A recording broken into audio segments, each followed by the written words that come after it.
ગમે એટલી માળા ફેરવી હોય ને તોય આ ખીજાય છે પ્રભુ, ધામમાં નથી રાખતો. સાંભળનારા જે કાંઈ બહેનો ભાઈઓ જે કાંઈ બધા હોય એમણે વિચારવાનું છે કે આપણા પરિવારમાં કેમ રહેવાય, કેમ સેવા કરાય, કેમ રાજી કરાય. ઘણાને તો બસ સાસુ સસરા એટલે જાણે ફૂટેલા ઘડા, કોઈ કામના જ નહીં.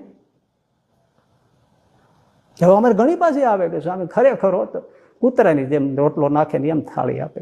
શું કરી, ચવાય નહીં, ખવાય નહીં, શું કોને કહેવાય જાય, શું કરીએ.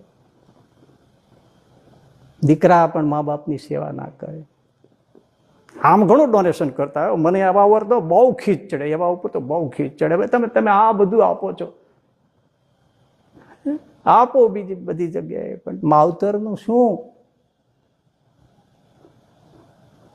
એ દોષ લાગે જ. અને પછી આ સમજી ગયા, એવી સેવા કરી. ઠાકોરજીનું મોડું થાય, આરતીનું મોડું થાય, થાળનું મોડું થાય, ભલે મોડું થાય, પણ એમના સસરા ગગા વ્યાસ ને એવા નવડાવે, એવા જમાડે, એવા કપડાં ધોઈ આપે, એવું આસન કરી આપે, એવી બધી શુશ્રૂષા કરે. ગગા વ્યાસ તો રાજી રાજી થઈ ગયા. ઓહો, બહુ સેવા કરી દીકરી, બહુ સેવા કરી. તે રાજી થઈ ગયા.